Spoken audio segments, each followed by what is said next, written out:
Você já parou para pensar que tudo o que te ensinaram sobre o sentido da vida pode estar errado? Que talvez a busca obsessiva pela felicidade, tão vendida por livros, gurus e propagandas, não seja um caminho, mas uma armadilha? Nietzsche, um dos filósofos mais incompreendidos da história, não queria que você fosse feliz. Ao menos não da forma como o mundo te promete. Ele não acreditava em um paraíso onde todos sorriem o tempo todo. Para Nietzsche, o verdadeiro segredo da vida está onde quase ninguém quer olhar. Na dor, no caos, na vontade crua de se superar. Este vídeo não é sobre conforto. É um chamado. Um chamado para aqueles que sentem que algo está faltando, mesmo tendo tudo o que disseram que era necessário para ser feliz. Prepare-se para uma jornada filosófica que pode virar sua vida do avesso. Porque quando Nietzsche olha para você, ele não te pergunta se está feliz. Ele te pergunta: você está vivendo à altura de quem você poderia ser? E a resposta: pode doer mais do que você imagina. Pegue seu café, seu caderno de estudos e remova as distrações de perto. Inscreva-se no canal, ative as notificações e seja bem-vindo ao fim da ignorância. A mentira da felicidade como objetivo de vida. Desde cedo somos treinados para correr atrás da felicidade como se ela fosse o troféu máximo da existência, como se a vida fosse uma linha reta que parte da infância e, ao final, se premia aqueles que conseguiram sorrir mais, sofrer menos, acumular bens e se cercar de momentos agradáveis. Mas o que ninguém te conta, e Nietzsche te obriga a encarar, é que essa corrida é uma farsa. Porque a felicidade, quando colocada como objetivo, final paralisa. Ela te torna dependente de condições externas. Nietzsche via isso como um veneno disfarçado de remédio. Quanto mais você busca a felicidade como fim, mais fraco se torna, mais frustrado fica quando o mundo não coopera. E o mundo nunca coopera por muito tempo. A vida é instável, cruel, imprevisível. E quem depende do conforto para se sentir pleno está condenado à miséria emocional. O filósofo alemão acreditava que a felicidade não deveria ser um fim em si mesma, mas uma consequência, um subproduto, algo que surge quando você está profundamente engajado na criação de algo maior do que você. Quando você está em guerra com seus próprios limites, quando está disposto a abraçar a dor, a tragédia, o sacrifício, não como punições, mas como elementos inevitáveis do crescimento real. A felicidade que vale é aquela que nasce da superação, não da fuga. Não é a paz de quem se esconde, mas a alegria silenciosa de quem enfrentou o caos e sobreviveu. Nietzsche chamava essa mentalidade de amor fati, o amor pelo destino. Um conceito brutalmente belo que diz: não apenas aceite o que a vida traz, mas ame isso. Mesmo a tragédia, mesmo a perda, mesmo o sofrimento. Porque tudo isso faz parte da dança. Amar o destino é dizer sim à existência como ela é, não como você gostaria que fosse. E é aí que Nietzsche destrói a ilusão da felicidade fácil. Ele nos desafia a parar de perguntar como ser feliz e começar a perguntar como ser forte o bastante para viver, mesmo quando a felicidade não está presente. A felicidade, ele diria, é uma consequência de ter coragem, e não o contrário. A pergunta que fica é: o que você tem feito para merecer a vida que diz querer? Ou melhor, você está pronto para viver uma vida em que o sofrimento não é um obstáculo, mas um combustível? A resposta está onde você menos espera: no desconforto. No desconforto está o nascimento de quem você realmente pode se tornar. E esse é só o começo. O sofrimento como caminho para a grandeza.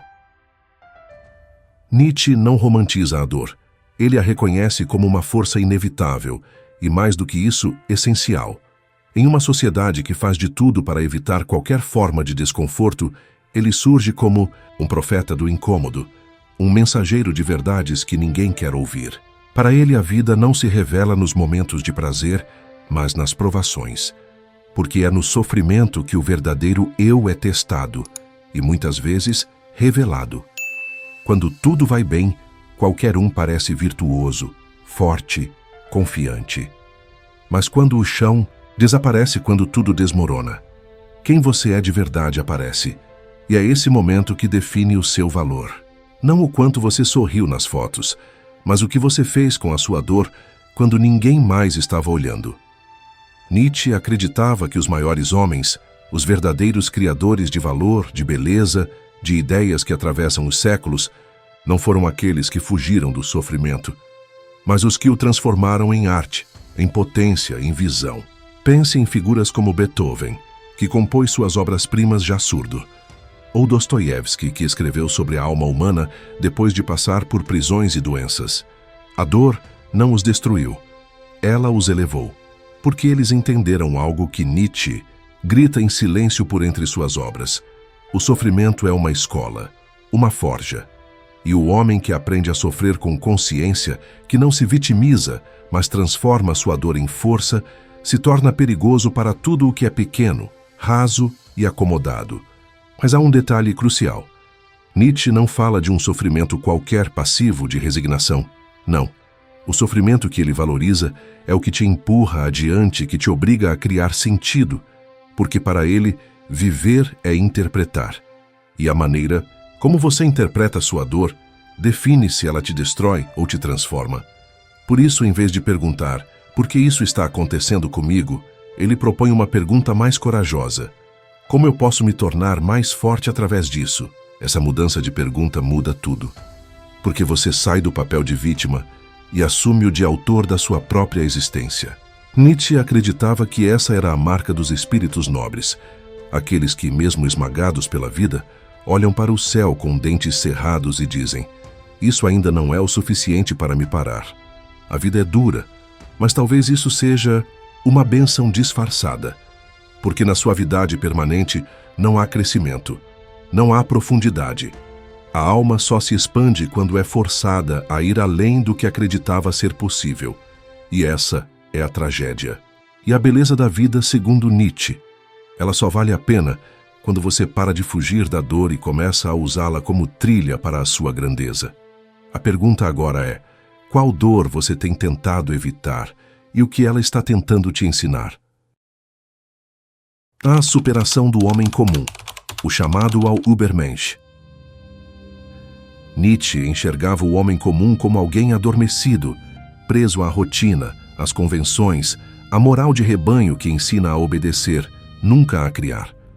Um ser que vive com medo do caos, do erro, da dor, e por isso nunca se arrisca a ir além do que é confortável. Mas para ele, a vida digna não está nesse estado de repouso, está no confronto direto com o abismo, na recusa a viver por instinto, tradição ou imitação. Daí nasce seu conceito mais poderoso, o Übermensch, o além do homem, aquele que transcende a moral medíocre imposta pela sociedade e escolhe por si mesmo o que é digno, o que é belo, o que é verdadeiro. Não porque alguém ensinou, mas porque ele criou. O Übermensch é aquele que tem a coragem de destruir seus antigos valores, suas falsas crenças e construir-se do zero, como um artista que não se contenta em copiar o mundo, mas ousa recriá-lo. Essa não é uma tarefa leve, é um chamado radical. E Nietzsche sabia que poucos atenderiam, porque exige responsabilidade total pela própria existência. Exige que você pare de culpar os outros, o governo, a família, o passado, Deus, e comece a agir como se cada detalhe da sua vida dependesse exclusivamente da sua vontade. O homem comum busca segurança. O Übermensch busca significado. O homem comum busca a aceitação. O Übermensch busca a expressão. Ele não quer se encaixar no mundo. Ele quer moldá-lo à sua imagem, não por vaidade, mas porque sabe que tem algo único a oferecer, mesmo que o preço disso seja a solidão. Nietzsche via o cristianismo tradicional, por exemplo, como uma das maiores prisões desse espírito criador. Não pela espiritualidade em si, mas pelo culto à negação da vida, à culpa, ao ideal de um além-mundo onde a dor seria recompensada, enquanto aqui tudo o que resta é submissão. Ele chamava isso de moral dos fracos, uma inversão de valores onde a humildade vira virtude suprema e o orgulho se torna pecado. Mas o Übermensch não aceita essas regras. Ele inventa outras. Rejeita o céu prometido para criar sua própria eternidade aqui, agora. Ele vive como se cada ato fosse digno de ser repetido eternamente. Porque, no fundo, Nietzsche acreditava que só vale a pena viver aquilo que seria suportável até no eterno retorno. Você sente esse chamado dentro de si? Talvez uma voz incômoda que diz: você nasceu para mais. Mas, junto dessa voz, vem o medo. Porque se aceitar o chamado, terá que queimar as pontes, abandonar desculpas e caminhar sozinho por um tempo. E é por isso que tantos recusam. Mas quem não ousa ser mais, termina sendo menos do que poderia. A pergunta agora não é mais se você quer ser feliz. Você está disposto a se tornar quem você é? A vontade de poder, o motor invisível da existência. No centro da filosofia de Nietzsche existe uma força silenciosa, mas feroz, a vontade de poder. Não estamos falando de dominação sobre os outros ou ambição descontrolada. Para Nietzsche, a verdadeira vontade de poder é o impulso mais íntimo de todo ser vivo. O desejo de expandir, de criar, de superar a si mesmo. É uma força que pulsa dentro de você mesmo quando tudo parece calmo. É o que te faz querer mais do que te deram. É o que grita quando você está cercado de mediocridade e, mesmo assim, sente que algo lá dentro exige crescimento. Essa vontade não é racional. Ela é instintiva, profunda, e ignorá-la é viver contra sua própria natureza. A sociedade tenta anestesiar essa força. Enche sua vida de distrações, de confortos, de promessas de felicidade rápida. Mas a vontade de poder não se cala com likes, com um salário fixo ou com a aceitação social. Ela só é satisfeita quando você desafia seus próprios limites, quando você cria algo novo, mesmo com medo. Quando você se recusa a viver a vida que esperam de você e começa a viver a vida que você mesmo escolheu. Nietzsche via isso como o verdadeiro motor da existência. Não a busca pela felicidade, mas a busca por potência, por expressão total daquilo que você é capaz de ser. Por isso ele diz: o homem não quer evitar a dor. Ele quer um motivo pelo qual vale a pena sofrer. E aqui está a diferença brutal entre quem desperta e quem continua dormindo. O adormecido tenta evitar qualquer desconforto. Vive em função da estabilidade, da aceitação, do que é normal. Mas aquele que vive com a vontade de poder, acesa dentro de si, transforma cada crise em degrau, cada fracasso em matéria-prima, porque ele não mede a vida pelo que recebe, mas pelo que é capaz de criar a partir daquilo que o mundo lhe oferece, mesmo quando o mundo lhe oferece o pior. É como se Nietzsche dissesse: a vida vai te derrubar de qualquer forma, então faça isso valer a pena. E só existe um jeito de fazer isso: crescer até onde ninguém esperava, se reinventar, ir além. É aqui que a filosofia de Nietzsche se torna uma provocação impossível de ignorar. Ele não quer te consolar. Ele quer te empurrar para o fogo, porque ele acredita que, se você sobreviver, sairá de lá muito mais forte do que entrou. Por isso a vontade de poder não é sobre ser mais que os outros.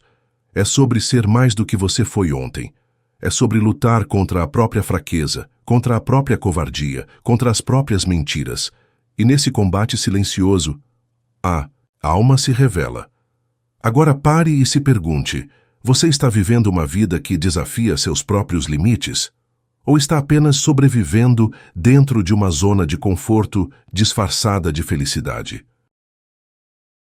O eterno retorno, a prova suprema de uma vida que vale a pena.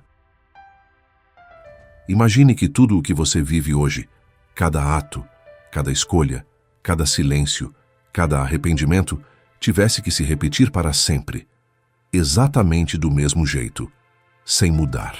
Uma vírgula. Você aceitaria essa condição? Ou ela te causaria pavor? Essa é a provocação do eterno retorno, talvez o pensamento mais assustador e ao mesmo tempo mais libertador de toda a filosofia de Nietzsche. Ele não apresenta isso como uma crença religiosa, nem como uma teoria científica.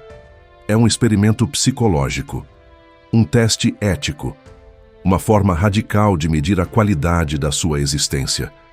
Porque se a ideia de viver sua vida infinitas vezes te causa angústia, então talvez você não esteja vivendo como deveria. O eterno retorno exige um sim profundo à vida, não apenas às partes boas, mas ao todo, inclusive à dor, às falhas, às perdas, aos erros. E esse sim não é passivo, não é aceitar o que vem por resignação. É afirmar a vida com intensidade, é fazer escolhas com coragem suficiente para poder repeti-las para sempre sem arrependimento. O eterno retorno nos força a refletir sobre cada atitude.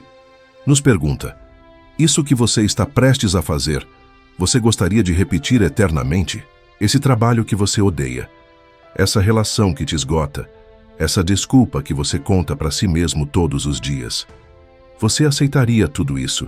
De novo, e de novo, e de novo.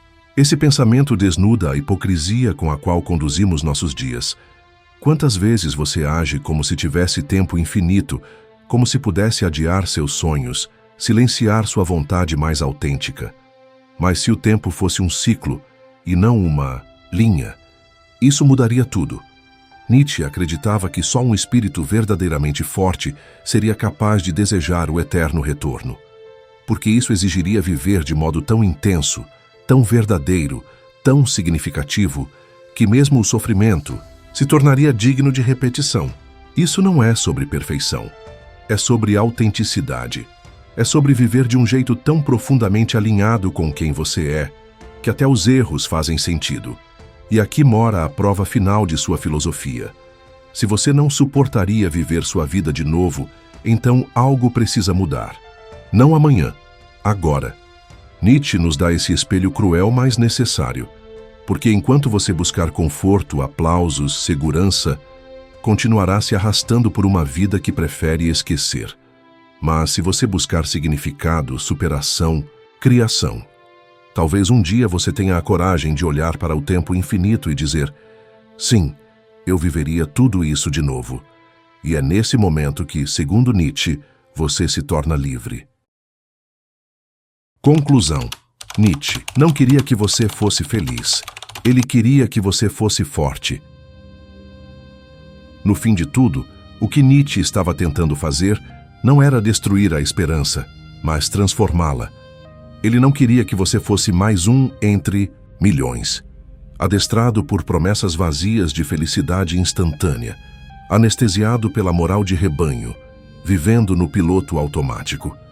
Ele queria que você despertasse, que você olhasse o mundo sem filtros, sem ilusões, que aceitasse a dor, o caos, a incerteza, não como falhas da vida, mas como partes essenciais dela.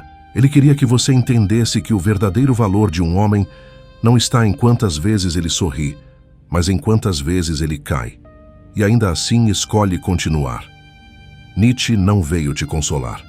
Ele veio te endurecer, te confrontar, te relembrar que a vida é luta, e que apenas quem entra nessa luta de peito aberto encontra algo que ultrapassa o que hoje chamamos de felicidade. Se você assistiu a este vídeo até aqui, talvez algo dentro de você já tenha sentido esse chamado. Talvez você já esteja cansado das respostas fáceis, dos gurus do bem-estar, da busca por uma alegria plástica que escapa pelas mãos.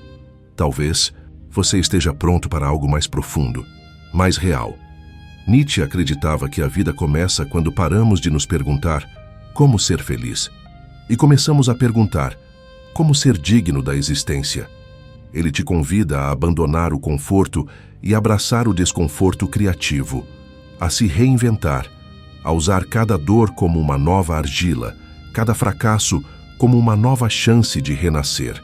Porque no fim, não se trata de ser feliz, se trata de se tornar alguém que olhe para a própria vida, cheia de erros, perdas, lutas, e ainda assim diga: valeu a pena. O segredo da vida, para Nietzsche, não é alcançar um estado permanente de alegria. É viver de tal forma que a alegria se torne uma consequência da sua grandeza e não o seu destino. Você não foi feito para ser mais um. Você foi feito para criar significado onde não há, para amar até o sofrimento. para dançar mesmo à beira do abismo. E só quando você aceitar isso, quando parar de fugir do que te assusta e começar a caminhar em direção a isso com coragem, é que talvez, só talvez, você descubra o que é viver de verdade. Agora, a pergunta que não quer calar: se a vida que você vive hoje tivesse que se repetir para sempre, você suportaria? Se a resposta for não, então talvez hoje seja o seu verdadeiro ponto de partida, porque o fim da ignorância é o começo da transformação.